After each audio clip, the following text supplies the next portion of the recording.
This is not Siargao, Boracay, or Dahican, but this is El Nido, Palawan, Philippines. Ang taray, Miss Universe yarn. But anyway, andito nga po pala ako ngayon sa Dalampasigan. Wow, lalim nun. Dalampasigan ng El Nido. Ito nga po pala kung saan kayo maghihintay for island hopping.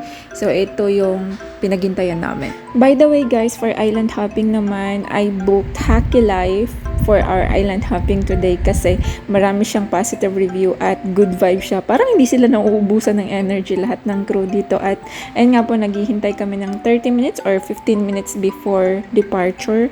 Ayan, dito ako ngayon sa Friends Hostel. From our company of Happy Life, and I hope you are good for today. Everybody's good?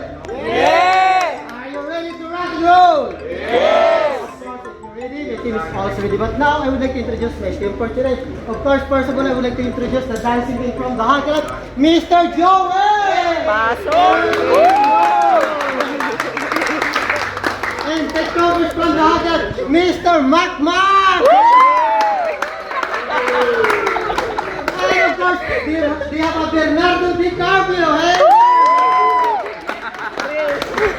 Of course. Saan yun ito nakita? Sa TikTok din kasi yung kanina sa Magalsa. Marco, you can call me Marco Pulo. Ayan guys, paalis na kami nito. Tapos na kami sa aming mahabang orientation. Charot, hindi yun mahaba. Maiksi lang ngayon. And then, eto na nga po pala kasi tapos na yung bagyo. Di ko alam or low pressure area lang kasi dumating kami dito. Maulan talaga at malakas yung ulan. Pero nag-waterfalls pa rin kami. Separate nga po pala yung content ko about sa land tour kasi yung waterfalls is land tour. Pinakpan at saka Liu Beach. And by this time, ayan, pupunta na kami sa bangka kung saan kami sasakay. Syempre may tubig, dagat ba naman? Alangan, itatanong niyo sa akin kung malalim ba. Katamtaman lang. Yung tipong dili ka malumos inig, adtunin mo sa bangka. O, diba? Happy Life! Second one is Big Lagoon for kayak activity. Third one is Intalula. Ito na nga, nag-umpisa ng aming island tour. And by the way guys, kanina ay nagsabi sila ng mga lugar or ng mga island kung saan kami pupunta. At medyo makulimlim ngayon dito kasi maulan nga. May low pressure. Buti na lang at hindi siya na-cancel kasi kahapon cancel po lahat ng island tour. Pero nag-enjoy din naman kami. Gawa nga po ng yung nabook namin which is very energetic lahat ng crew. Kaya advice ko lang din, pag pupunta kayo ng El Nido, kailangan i-check nyo yung weather ahead of time.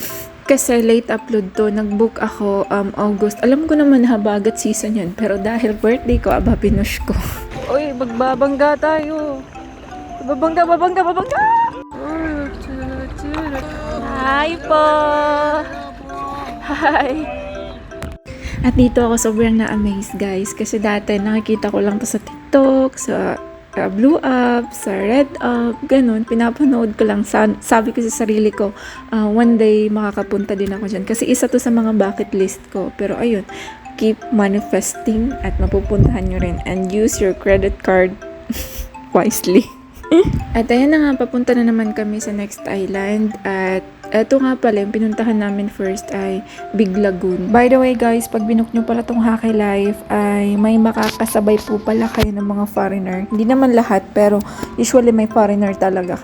And yes, you heard it right, na ay F&B. So kung wala ka giswerte sa Boracay, sa Siargao, sa dating app, sa Tinder, or unsa pa dra mga dating app, then El Nido is the KB. Pero bito, char lang to ha. Naaro sa inyo kung tinudon ninyo, but yes, that's true. Na ay makasabayan ninyo nga mga foreigner, dili lang mga Filipino.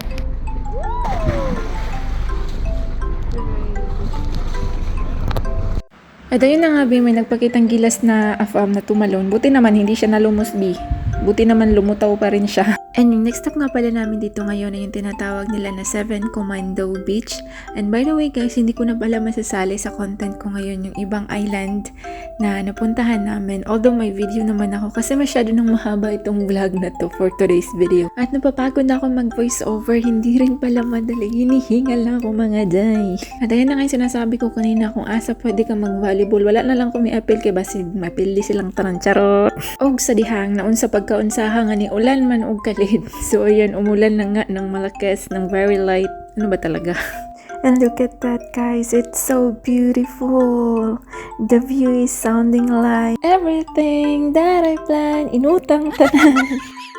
But yes, kidding aside, bahalag utang basta bayaran man pud nato, diba? You only live once, oh YOLO! So what are you waiting for? Kung nakita mo or napanood mo tong vlog na to, ito na yung sign para mag-El Nido ka na this year. Ayan, pauwi na kami at hindi na pala ako magvo-voice over kasi gusto kong marinig nyo yung raw video kasama ang Hacky Life kung gaano sila ka-energetic. And yeah, pagod na rin ako mag-voice over. Hinihingal na ako mga Zay. Dili talaga lalim siya. And by the way, thank you so much for watching and hopefully okay ra akong tingog dira na side kasi nahihiya talaga ako mag-voice over kasi hindi ko alam kung maganda ba ang kinalabasan or hindi. Bahala na kayo. Basta yun na yun. Basta, what are you waiting for? I-book mo na yan, be. Deserve mo yan. You only live once.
Not